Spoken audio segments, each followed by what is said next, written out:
হয়েছে এখানে? আমি তো এখন আইছি। আচ্ছা, কি দেখতে পাইছো? এখন দেখছি লাশ পড়ে রাস্তার মধ্যে। হ্যাঁ হ্যাঁ, রাস্তার মধ্যে লাশ পড়ে আছে।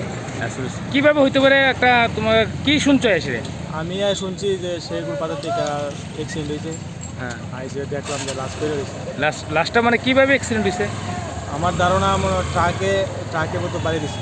কয়টার দিকে হইতে পারে অনুমান? ওই তো আধা ঘন্টা আগে। আধা ঘন্টা কি? ওনার সাথে কি বাইক ছিল? ওনার সাথে বাইক ছিল।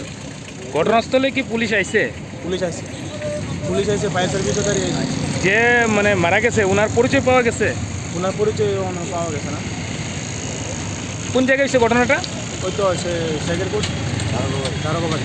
শেখেরপুর দারুগাবাড়ি। অ্যাক্সিডেন্ট হয়েছে, কিভাবে হয়েছে? সম্ভবত কোনো গাড়ির সঙ্গে মুখোমুখি সংঘর্ষ হয়েছে, সংঘর্ষের ফলে এই অ্যাক্সিডেন্টটা হয়েছে। কি মানে এখানে কি মারা টারা গেছে? হ্যাঁ, একজন মারা গেছে, একজনই বাইক সাবার আছে, উনি মারা গেছেন। উনি কি বাইক চালক ছিল? বাইক চালক ছিল। তো ঘটনাস্থলে কি পুলিশ আইছে? হ্যাঁ, পুলিশ আছে। বর্তমানে কি ডেড বডি কি রাস্তায় পড়ে আছে ডেড বডি। এটা কোন জায়গা আঙ্কেল? শেখেরপুর দারুগাবাড়ি অঞ্চল।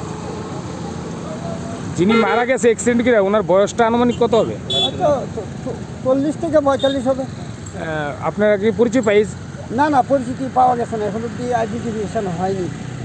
মানে কোনো মানে পরিচিত লাগছে না নাকি? না, কোনো পরিচিত ট্রাই করছে, কোনো প্রকার ব্যবস্থা এখন অব্দি বের করতে পারিনি।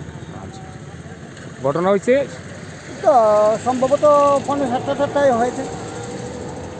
এখানে কাকু আমাদের বাড়ি শেখর পঞ্চায়েতে, কারণ পাশাপাশি ব্রিজের তলে একটা অল্প বয়সের ছেলে মাথা ফাইটে গেছে গা, একদম ডেড বডি লাশ। এগুলি আমরা দেখলাম, শুনলাম, আইলাম, কিন্তু ফায়ার সার্ভিস আয়া ফিরে গেল গা, কিছু পদক্ষেপ নিল থানা তারা। কিভাবে হইতে পারে অ্যাক্সিডেন্টটা? অ্যাক্সিডেন্ট নিশ্চয়ই গাড়ি বেরিয়ে দিচ্ছে বাবু, অল্প বয়সের ছেলে। আমরা তো মর্মান্তিক ব্যাপার। ওনার সঙ্গে কি বাইক ছিল? ওই তো বাইক চড়াচ্ছে বাবু। বর্তমানে কি উনি কি প্রাণহানি হয়েছে, মারা গেছে? জায়গাতে মারা গেছে। এখন কোন কি রাস্তার মধ্যে আছে নাকি? রাস্তার মধ্যে আছে বাবু। ঘটনাস্থলে পুলিশ আইছে? পুলিশ আইছে, একটা আইছে। এই জায়গাটার নাম কি? শেখেরপুর।